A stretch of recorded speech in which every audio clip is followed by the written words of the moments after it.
بو یکم جار سروکاتی شارانی زاخو کنفرانس خواه سال به دروش می بیگ و ده باجر خواه جوان و آبادانکین لدار خست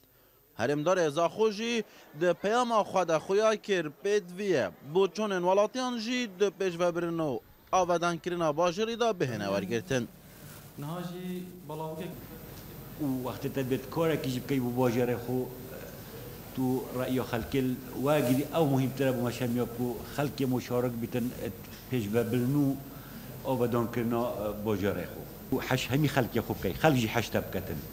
تو أبكي كو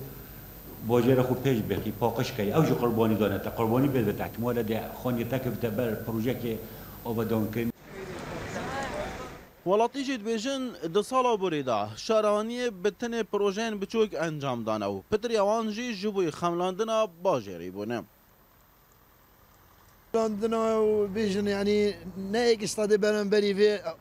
کو اطفال قوی امکانیت ایدانوکه یعنی چی اگه شارع اکشکل الکولان اکل 100 متر اکشکل یعنی جای جدیده مثلا قلت جهد هين مو اهمال كنينه بشتو خوي داينه يعني ده كولان قاعد شيء بيجي حاجه سرقيف كنا هذا يد هين وصا سروک شارانی از خوشی دبیجه کارن هاتنه کرن ج پیشینه شارانی بویو دنها دا شیان انجام دانا پروژه استراتژی نینن کار ما ارکیم سرکی خدمت کردن جد گرد چکرنا جاده چکرنا رصیفه چکرنا جزیره وسطیه چاندنا دارایه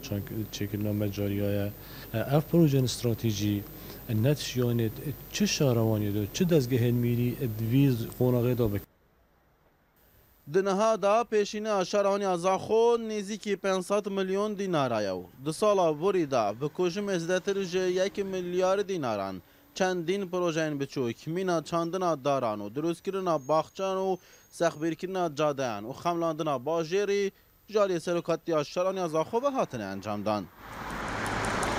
حوالاتی چاندنا داران چکرنا باغچان و خملاندنا باجری دنها دا بگیرنگ نبینن پروژه ماستر دخوازن شارانی از خو جی دبیجه یه زانه یه نزانه جی سر خود هجینه دنها دا اف جوانته و لوانته فرخ عمر این آرته زاخ